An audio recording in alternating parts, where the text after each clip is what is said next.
याद रखें, जब खुदा ने इस्राएलियों के लिए राह बना दी, उन्हें कोई नेज़ा नहीं लगा, उन्हें कोई तलवार नहीं लगी, उन्हें कोई ठोकर नहीं लगी, उन्हें कोई सुई भी नहीं चुभी, किसी का बाल भी नहीं हिला, किसी को कुछ भी नहीं हुआ।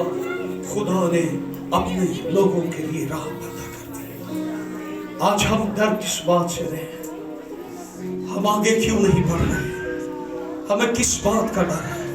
हमारे पास पैसे नहीं है, हमारे पास देने के लिए कुछ भी नहीं है, हमारे पास कुछ नहीं है। हमारे खुदा के पास सब कुछ है, वो सब कुछ दे सकता है। किस बात पर डर है?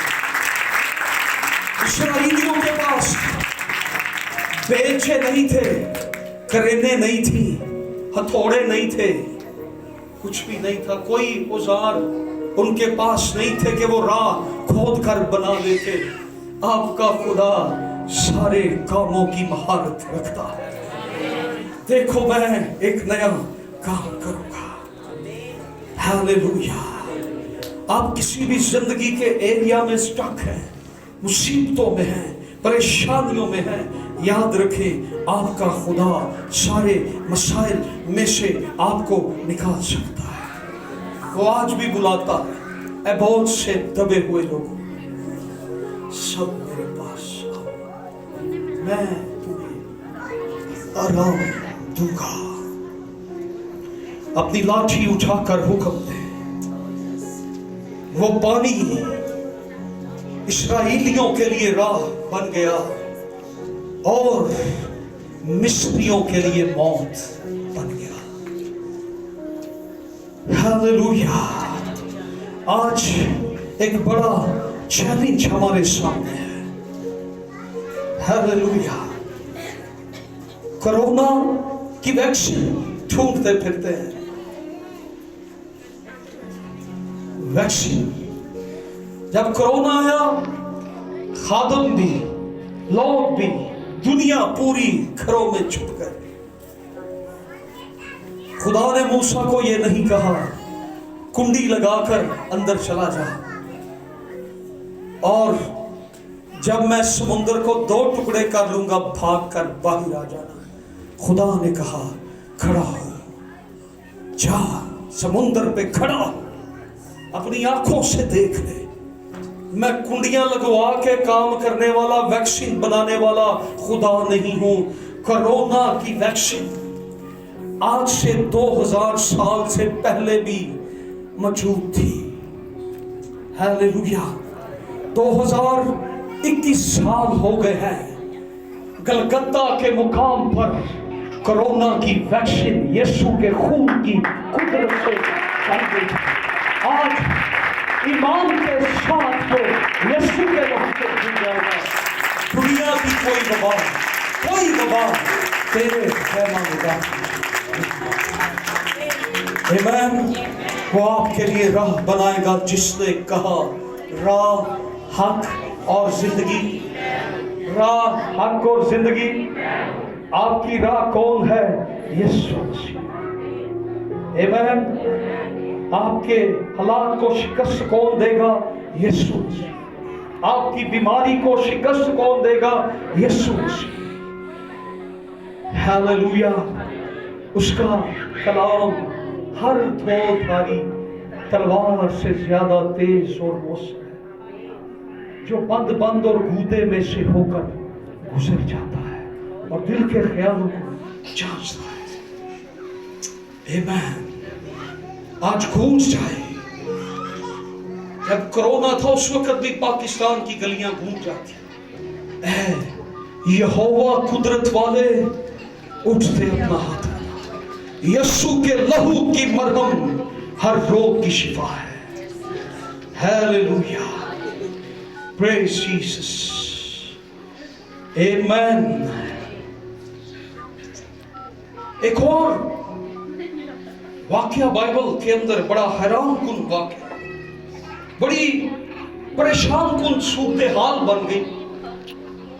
और वहां पर कोई सूरत हाल नजर नहीं आ रही थी। मत्ती 15 बाब की 32 आयत। हम इस जगह पर देखते हैं, मैं एक और हैरानकुन सूरत हाल की तरफ आपको लेकर जा रहा हूं। मसीह खुदावंद की जमीनी खिदमत का एक मौजज़ा।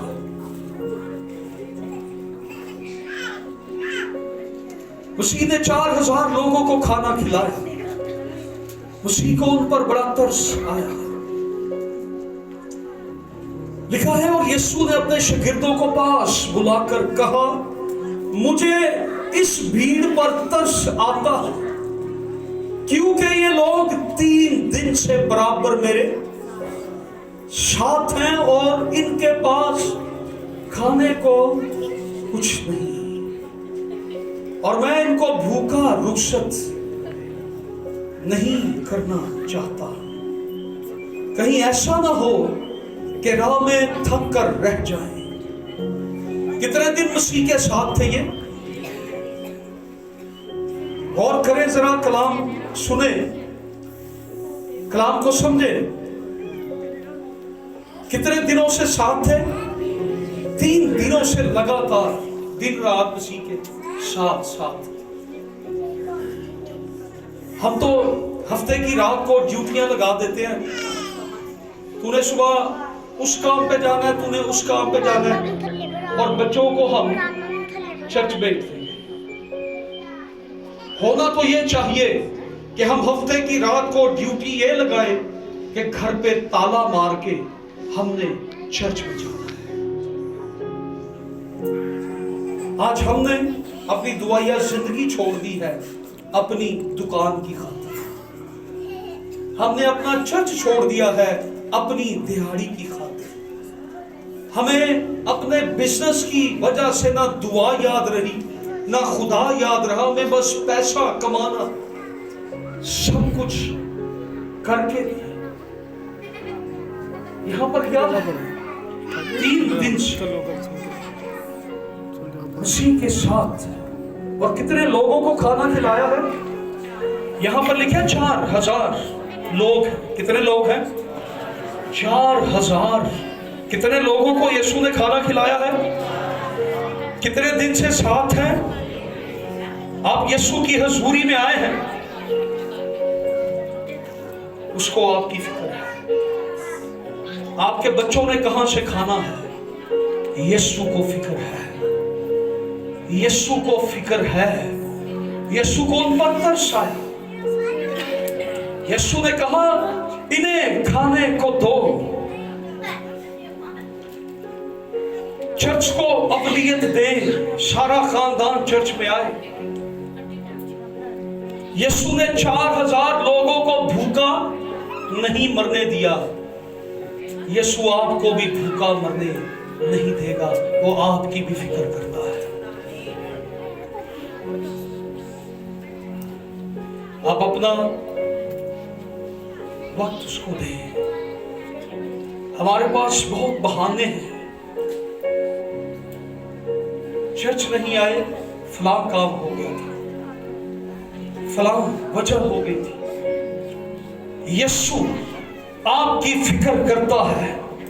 33वें आयत में लिखा, शागिर्दों ने कहा, बियाबान में हम इतनी रोटियां कहां से लाएं कि ऐसी बड़ी भीड़ को शेयर करें। सवाल यह था कि 4000 लोग खाने वाले। यीशु कह रहे हैं, 3 दिन से बराबर मेरे साथ हैं, इन्हें भूखा रुखसत नहीं करना चाहता। शागिर्द यीशु की सोच देखें। यीशु कह रहे हैं, मैं इन्हें खिलाना चाहता हूं। यीशु की सोच ये नहीं है, ठीक है ये आए हैं, अब इन्होंने कलाम सुना, ये जाएं। कई गवाहियां इस चर्च की हैं, जिन्होंने अपने कारोबार दुकानें बंद करके आके चर्च में इबादत की है। उन्होंने कहा, बाकी दिनों की तरह शेर उतनी ही रही, कम नहीं हुई। कईयों ने फोन किए, हमारी ये टेंशन थी, हमने चर्च में जाके दुआ की, घर पहुंचते वक्त हाथ। यीशु फिक्र करता है। यीशु ने कहा मैं इन्हें भूखा रुखसत नहीं करना चाहता। यीशु की सोच है इन्हें खाना खिलाया जाए। शागिर्दों की सोच है इन्हें भूखा रुखसत कर दे। फिर यीशु ने यह भी नहीं कहा कि कहीं से इन्हें कोई चाय और राशि दे दो, रोटी, वो रोटी देगा, वो रोटी खिलाएगा आपको। वो चार रस पे नहीं टरका देगा, बंद दे दो बस, वो रोटी खिलाएगा। हालेलुया। हमारा खुदा अजीम खुदा है। वहां कोई होटल नहीं है, कोई तंदूर नहीं है, कोई सेवर नहीं है, कोई फास्ट फूड नहीं है, कोई वहां पर होटल नहीं है। Nothing is there, nothing is there but Jesus is there. Hallelujah. वहां पर कुछ भी नहीं है, लेकिन यीशु वहां मौजूद है। यीशु वहां मौजूद है। तुम्हारे पास क्या है? तुम्हारे पास क्या है? बताएं मुझे, क्या है तुम्हारे पास? चर्च बनाना चाहते हो? क्या है तुम्हारे पास? कहने लगे थोड़ी सी है, 7 रोटियां और छोटी थोड़ी सी मछलियां। क्या है तुम्हारे पास? थोड़ी सी। हम तो थोड़ा ही दे सकते हैं खुदा, थोड़े ही।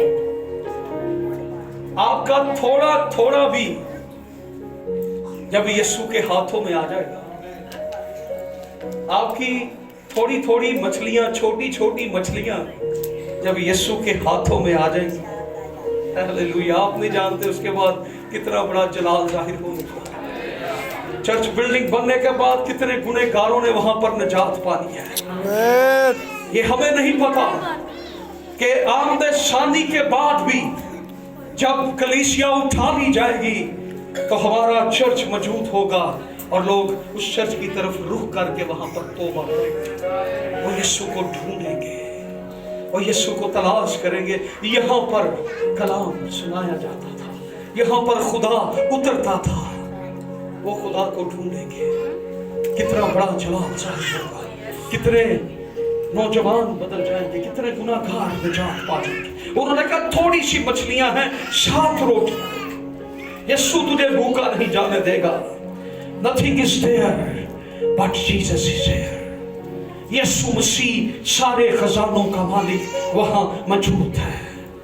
मेरे पास ले आओ, हालेलुया, मेरे पास ले आओ। 4000 लोग खा लेंगे 2 रोटियां, 7 रोटियां, 5 रोटियां, 100 रोटियां, 500 रोटियां खा लेंगे 4000 लोग।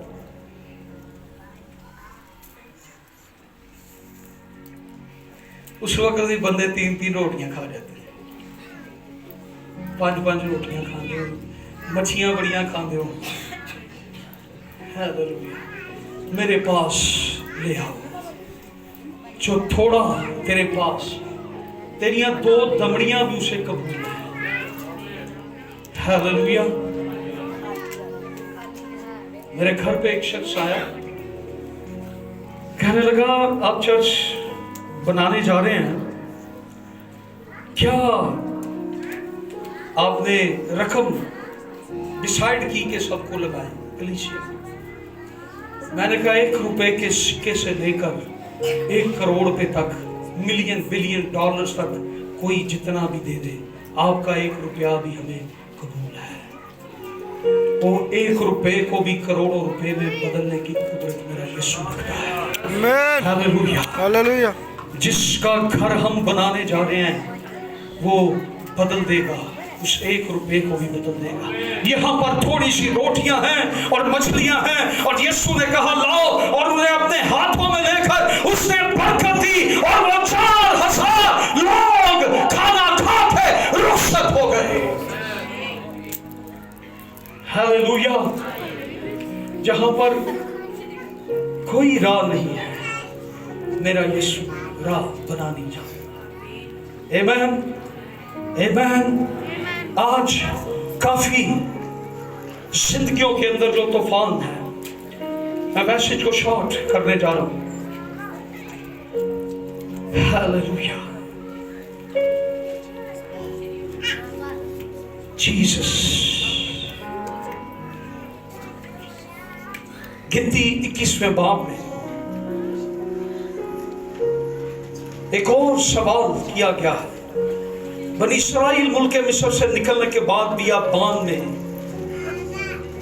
मन खा खा के तंग आ गए और कहने लगे, कलाम कहता है, ये मन की बाबत कह रहे थे, उन लोगों में खुदा ने जलाने वाले सांपों को भेजा। गिनती 21वें बाब की 5वीं। और लोग खुदा की और मूसा की शिकायत करके कहने लगे कि तुम क्यों हमको मिस्र से बियाबान में मरने के लिए ले आए?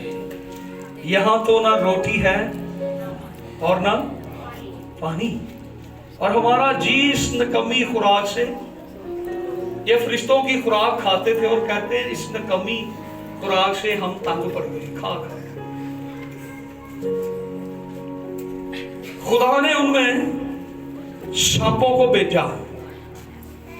मुझे कंफर्म नहीं पता, लेकिन कहा जाता है कि जब ये सांप काटते थे तो बदन में एक जलन सी पैदा हो जाती थी और कई महीने बंदा तड़पता रहता था और उसका बदन जलता रहता था और वो एड़ियां रगड़ रगड़ के जान दे देता था। बड़ी तकलीफ होती थी।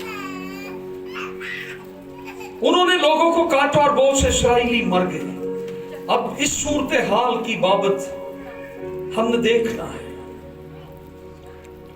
जो सांप आए हुए थे वो दूर से आते हुए चमकते हुए नजर आते थे लोगों को, और शोर मच जाता था कि सांप आ गए, सांप आ गए, भागो यहां से। अगर कोरोना भी नजर आने वाला जरासीम होता ना तो बड़े तमाशे लगने थे। गलियों में शोर मच रहा है, वो कोरोना आ गया, बड़ो कराची। लेकिन ये ना नजर आने वाली वबा है। लेकिन वो सांप दूर से चमकते हुए नजर आते थे और वो उनको काटते थे और वो तकलीफ में, सख्त मुश्किल में, तकलीफ में मर जाते।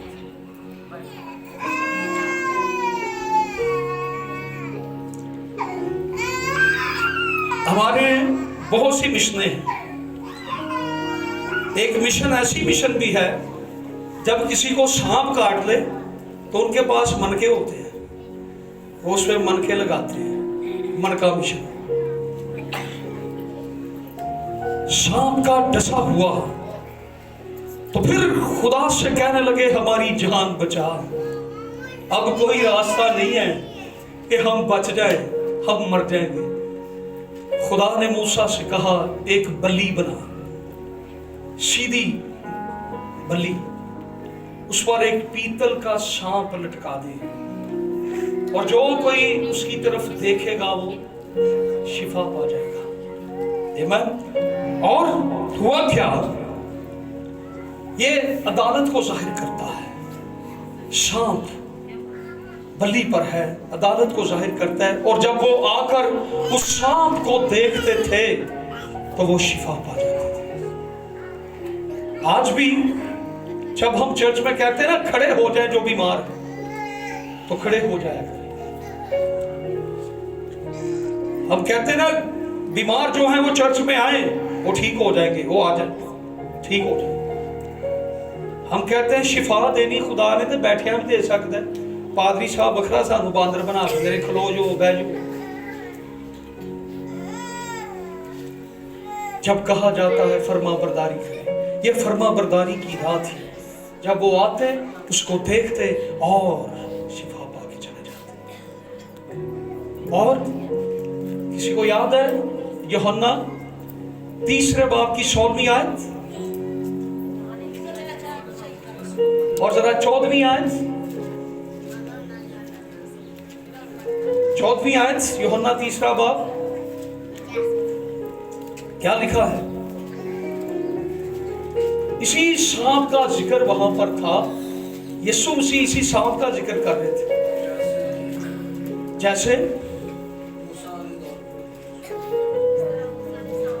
जैसे मूसा ने सांप को बियाबान में ऊंचे पर चढ़ाया आगे, वैसे ही उसी तरह जरूर है इब्ने आदम ऊंचे पर चढ़ाया जाए। तो यीशु ने क्या कहा कि वो तस्वीर याद करो, उस मौके को याद करो।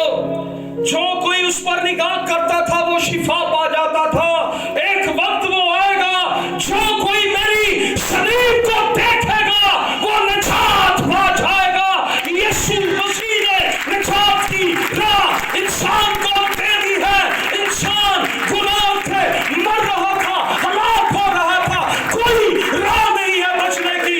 उसी तरह इब्ने आदम भी जरूर है, ऊंचे पर चढ़ाया जाएगा, और जो कोई उसकी सलीब के पास आ जाएगा वो गुनहगार निजात पा जाएगा। गुनाहगारों, तुम्हारे लिए ये खुशखबरी है। उसकी सलीब को देखो, उसकी सलीब के नीचे आ जाओ। उसकी सलीब के नीचे शिफा है, उसकी सलीब के नीचे रिहाई है, उसकी सलीब के नीचे शिफा है। बंधन टूट जाएंगे, राहें बन जाएंगी। हालेलुया। यीशु मसीह ने कहा वो मेरी तस्वीर थी, जो बियाबान में तुम देख रहे थे वो मेरी ही तस्वीर थी। सलीब का पैगाम हलाक होने वालों के नजदीक तो, लेकिन जो कोई उस पर ईमान लाए हलाक ना हो, बल्कि हमेशा की जिंदगी पाए। ये तो आरजी जिंदगी है, ये चुंगे में खुदा ने हमें दी हुई है। हमें अबदी जिंदगी मिलेगी जब यीशु के पास आ जाएंगे। इब्रानियों 10वें बाब की 19वीं और 20वीं आयत जल्दी से निकालें, हम बिल्कुल आखिर पे हैं। शादा बखावा बराबर सब तेरे में। होली स्पिरिट आ, तू हमारे लिए राह बना। हो रामा शंदे लिखा है, बस ऐ भाई, चूंकि हमें यीशु के खून के सबब से उस नई और जिंदा राह से पाक मकान में दाखिल होने की जो उसने अपने जिस्म में से होकर हमारे वास्ते मखसूस की है। हम खुदा के तख्त के सामने ये सोचकर नहीं जा सकते कि आज हमने बहुत दुआ की है, यीशु के बदन के वसीला से हमारे लिए राह तैयार की गई है। हम खुदा की हजूरी में, हम पाक मकान में यीशु मसीह के वसीला से जा सकते हैं। क्या सुबह मुझे वो नई राह मिल गई है, वो जिंदा राह मिल गई है? क्या तुझे यीशु मिल गया है, या अभी तक तू बियाबानों में ही खोया हुआ है? यीशु ने राह बना दी है। हालेलुया। आज कितने हैं जो बियाबान से निकलना चाहते हैं? आज कितने चाहते हैं खुदा हमारे लिए नया काम करे? यस, उठाए पूरा हाथ, खुदा देख रहा है। आए खड़े हो जाए जितने आप चाहते हैं कि हम बियाबान से निकले। हो रामा शंदरे बेरिया, जितने चाहते हैं खुदा तू मेरे लिए एक नया काम कर।